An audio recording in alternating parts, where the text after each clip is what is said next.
What's going on, guys? Jim from Diller Outdoors here. So today we are fixing a kitchen sink. Now this kitchen sink is a huge cast iron actually sink. It weighs about 100 pounds. This thing is ridiculously heavy. So what we did today is along all these edges, see how nice and tight that is right there? All the way around.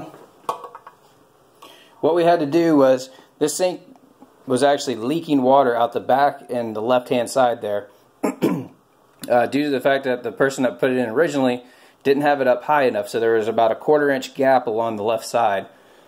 And I'd already caulked it a couple of times, tried to do a couple little fixes for the customer a couple of times, but it didn't help. It kept on leaking. So what we ended up having to do was what I told him. So we're going to take the sink out. We're going to have to rebuild the platform underneath, and we're going to see what all may be rotted from the leakage. So what we actually did is you can see where the water damage was and how all this was starting to get bad. And this whole side here is all separating.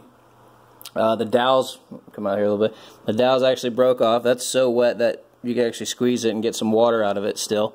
So what I did is I took that shelf out, which wasn't being used anyway. It was just basically supporting these two boards to hold, and a couple of shims to hold up the sink.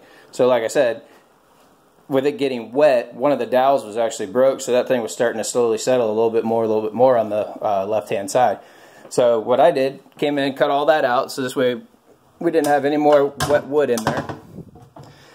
And then I went ahead and got two 2x4s and some metal straps to hold the 2x4s. There's a little lip down here that helps hold them there. And then I pre-drilled my holes for them here and here, there and there. You can see. Pre-drilled my holes. Put some 3-inch screws in there. Did that on both sides. Pulled out the dishwasher so I could access this side over here. Did the same thing. Ran my screws in nice and flush. Pre-drilled everything, and then had to make enough room to get around the in-sink disposal. As you can see, it's got a pretty big wide body on it, so I actually had to move this 2x4 out once.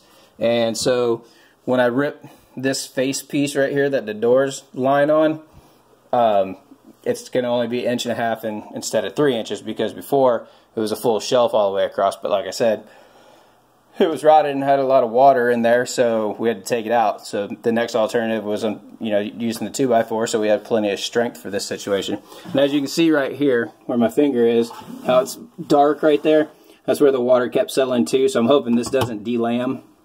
If it does, because there's no center strut here, you could just slide a piece of, take the doors off and then just slide a piece of birch or something like that on top real easy. Nice easy square cut. 23 by 31 7/8. You're done. Got all our plumbing hooked back up. Everything's ready to go. Here's the back one that we did the same thing with too. So hopefully now we're going to turn it on and nothing will leak. And then we'll go ahead and we'll caulk our edges.